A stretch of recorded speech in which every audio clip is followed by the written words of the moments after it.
शिवरात्रि व्रत की कथा। प्राचीन काल में एक घने वन में गुरुद्रोह नामक एक भील रहता था। वो अत्यंत बलवान था, किंतु उसका स्वभाव बड़ा क्रूर था। उसके हृदय में दया का नामो निशान नहीं था। वो वन के पशुओं का शिकार करके अपना और अपने परिवार का जीवन यापन करता था। उसने जीवन में कभी कोई शुभ कर्म नहीं किया था। एक बार कई दिनों तक अच्छा शिकार न मिलने के कारण वो और उसका परिवार भूख से व्याकुल हो उठा।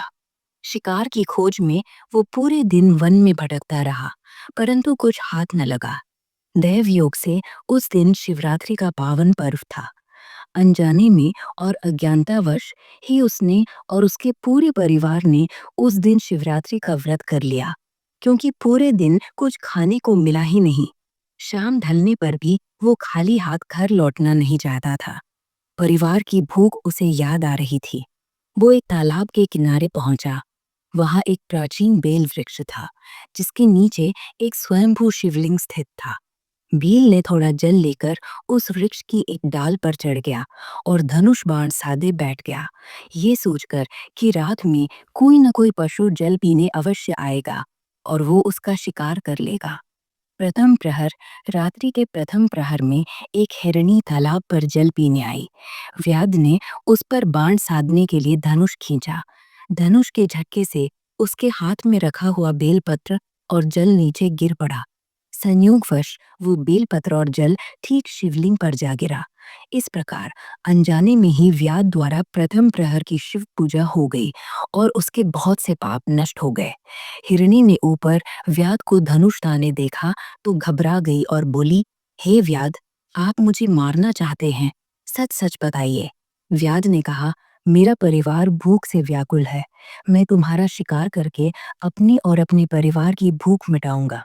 हिरनी ने विनय की, यदि मेरे प्राण देकर तुम्हारा और तुम्हारे परिवार का हित होगा तो मैं मरने को तैयार हूँ, किंतु मेरे छोटे छोटे बच्चे हैं। मुझे अपनी बहन के पास छोड़कर मैं शीघ्र लौट आऊंगी। व्याध ने इनकार कर दिया।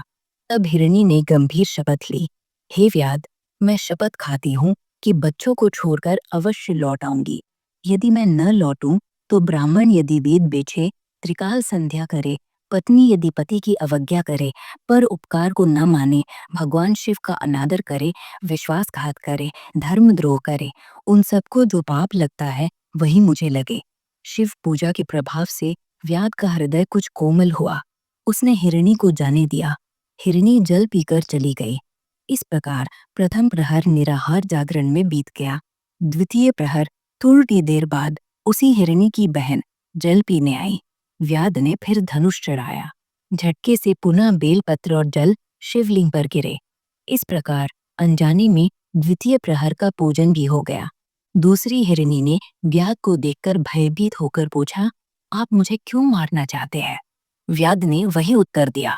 हिरणी ने भी बच्चों का हवाला देकर लौटने का वचन मांगा और भगवान विष्णु की शपथ ली, यदि मैं न लौटूं तो जो पुरुष अपनी स्त्री से धोखा करे, वैदिक धर्म छोड़ कल्पित पंथ अपनाए, विष्णु भक्त होकर शिव निंदा करे, माता पिता का श्राद्ध न करे, मन में भार रखकर वचन पूरा करे, उन सबको जो पाप लगता है वही मुझे लगे। व्याध ने उसे भी जाने दिया। उसका हृदय और शुद्ध हो रहा था। तृतीय प्रहर फिर एक हिरण्य जल पीने आया। व्याध ने धनुष चढ़ाया। पुनः बेलपत्र जल शिवलिंग पर गिरे। तृतीय प्रहर का पूजन भी पूर्ण हुआ। हिरण ने पूछा और व्याध ने उत्तर दिया। हिरण ने भी बच्चों को माता को सौंपकर लौटने का वचन दिया और शपथ ली, यदि मैं न लौटूं तो संध्या में मैथुन करने, शिवरात्रि में भोजन करने, झूठी गवाही देने, धरोहर हड़पने, संध्या न करने वाले द्विज को, जिसके मुख से शिव नाम न निकले, पर्व पर श्रीफल तोड़ने वाले को, अभक्ष्य भक्षण करने वाले को जो पाप लगता है वही मुझे लगे। व्याध ने उसे भी जाने दिया। चतुर्थ प्रहर तीनों हिरण एक स्थान पर मिले और अपनी अपनी शपथों की बातें बताईं। सबने निश्चय किया कि व्याध के पास अवश्य लौटना है। ज्येष्ठ हिरणी ने कहा, स्वामी, आप बच्चों के साथ रहें, मैं पहले शपथ ले चुकी हूँ, किंतु किसी ने अपनी प्रतिज्ञा तोड़ना स्वीकार नहीं किया। अंत में तीनों वयस्क हिरण अपने बच्चों सहित व्याध के पास लौट आए। इतने शिकार एक साथ देख व्याध प्रसन्न हुआ उसने फिर धनुष चढ़ाया। झटके से बेलपत्र और जल शिवलिंग पर गिरे। इस प्रकार चौथे प्रहर का पूजन भी पूर्ण हो गया और उसके सारे पाप नष्ट हो गए। हिरणों ने कहा, हे व्याध, शीघ्र हमारी देह को सार्थक कीजिए। ये सुनकर व्याध का हृदय दया और करुणा से भर गया। उसने सोचा, ये पशु ज्ञानहीन होकर भी परोपकार और सत्य पर डटे हैं, और मैं मनुष्य होकर दूसरों को पीड़ा देता रहा, मेरी क्या गति होगी।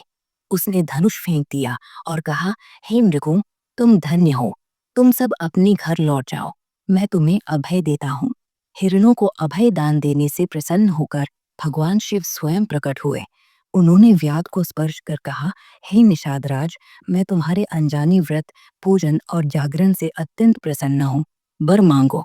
व्याध शिव दर्शन मात्र से जीवन मुक्त हो गया। उसने कहा, प्रभु, मुझे सब कुछ प्राप्त हो गया, और चरणों में गिर पड़ा।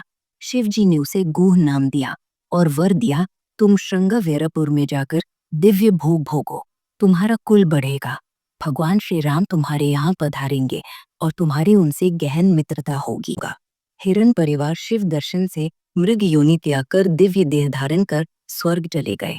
गुह ने भी शिव वरदान से दिव्य भोग भोगे और अंत में श्री राम कृपा से सायुज्य मोक्ष प्राप्त किया। महात्म्य सूतक जी कहते हैं, अनजाने में किए गए शिवरात्रि व्रत से भी इस निषाद राज का ऐसा कल्याण हुआ। फिर जो भक्ति भाव से शिवरात्रि का व्रत, पूजन और जागरण करते हैं, उन्हें दुर्लभ भोग और परम मुक्ति सहज ही प्राप्त हो जाती है। नाना प्रकार के व्रत, तीर्थ, दान और कठिन तप भी शिवरात्रि व्रत के समान नहीं है। इसी कारण इसे व्रतराज कहा जाता है। ओम नमः शिवाय।